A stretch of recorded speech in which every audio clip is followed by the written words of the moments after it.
First word pa. Babe. Babe, finally, andito na tayo sa pinakahihintay nating araw. Ang wedding day natin. Medyo natagalan, inabot ng 11 years. Pero andito na tayo. Kilala mo naman ako. I take everything into consideration before making a decision for me and especially for us. Thank you for being patient for that long. Sa 11 years na yun, maraming beses mo ako tinanong na kailan tayo ikakasal? Saan tayo ikakasal? So, I know you are not impatient. That's the trust issues kicking in. And I understand. With our differences, hirap akong sagutin yun. Pero deep inside, I'm 100% sure you're the one I'm marrying. Oh. Lagi mo ako tinatanong, bakit mo ako mahal? Pabilo kong sinasagot ng, kasi required. Kasi magagalit ka pag di kita lang.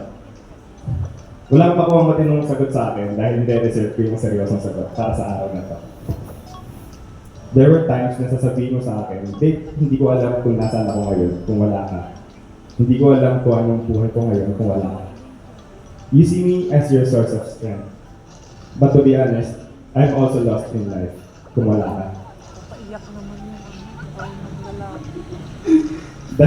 Dahil may na ako dumiskarte sa buhay. Sa ating dalawa, I am the careful planner na very cautious sa lahat. Pero mahina ang loob. Then there's you, the greatest risk taker I have known in my life. Without your courage, without your bravery, without your ako-provide si God attitude, maybe we're not living life as happy as we are right now. Lahat ng plano na nilalatag ko para sa atin, natutuloy dahil sa'yo.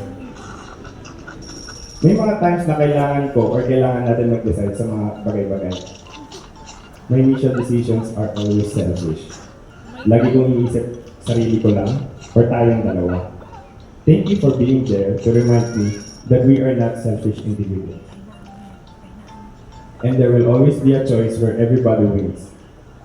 You are always there to remind me that some decisions in life will only slow us down.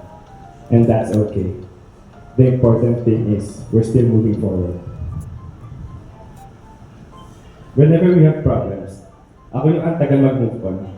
Yung tipong hindi nakikilos, magre-reklamo na lang. Buti na lang, matapang ka. Ikaw yung magre-remind sa akin na walang mangyayari kung hindi ako kikilos. At my worst, you're there to say, Arat, kaya mo yan. Kaya natin to. I don't know what the future holds. Pero sa 11 years na pagsasama natin, alam kong kaya natin harapin kahit anong pagsubok ang madadaanan natin. Of course, with the help of God. Thank you for making me laugh sa mga walang kwentang bagay na pinag-uusapan natin. Sa mga made-up scenario sa isip natin na imposible naman mangyari, pero ginagawa natin ang kwento.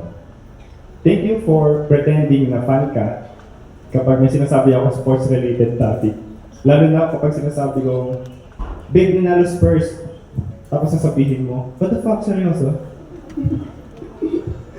Thank you for dancing anytime nakakanta ako spontaneously.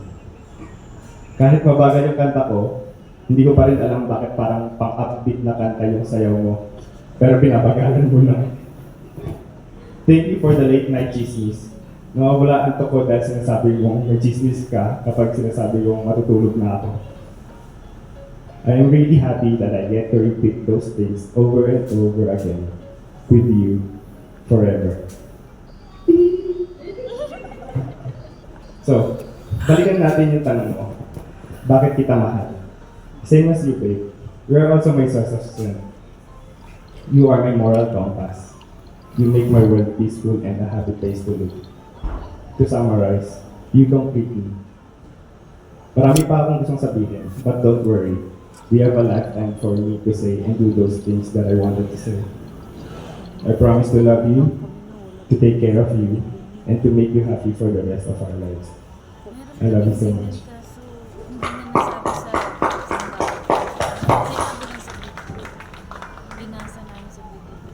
Sorry po, iyakin po ako. So, baka po. Hindi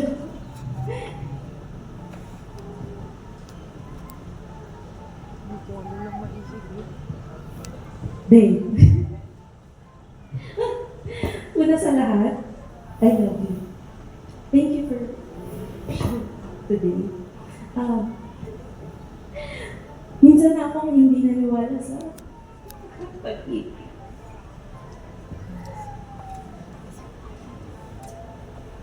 Ngunit nabago yung lahat yun nung dumating ka. I grew up as at ate sa pamilya at nasanay ko na maging strong and independent all the time. Malaki talaga yung picture. Pero dumating yung time na realize ko na minsan hindi ko pala kaya lahat. One time, I was in a very difficult situation. Hindi aga naman tayo mo. I prayed to God na sana dumating na, or may dumating, na kahit isang tao na makakakwentuhan ko at magpapagaan ang loob ko. Kasi parang di ko kaya. Di ko na malayo na sinagot din pala agad ng Diyos ang panalangin. Naging classmates tayo at naging seatmate kita. We became friends. Sobrang na-appreciate ko yung simple pag-kumusta mo sa akin everyday during that time. Umabot din sa point na ikaw na lang ang nakikinig sa mga hanash ko sa buhay. Sana all.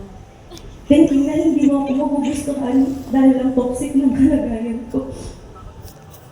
I have no clue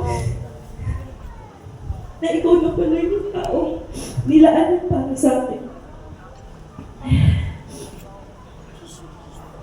You really are an answered prayer. Thank you because you stay. Ikaw yung tao na ayaw ng mga drama sa buhay.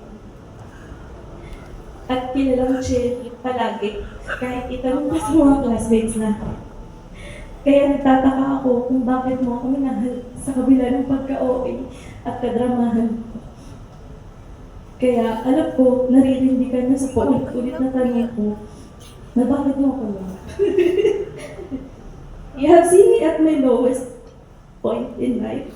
Pero instead na iwan mo ko, gumawa ka ng paraan para matulungan ako na tuparin ang mga pangarap ko.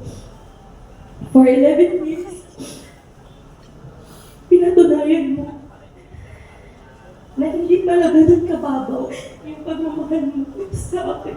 Sana all. Sorry if I doubted you so many times. Ngayon, heto na tayo. Finally, we are getting married.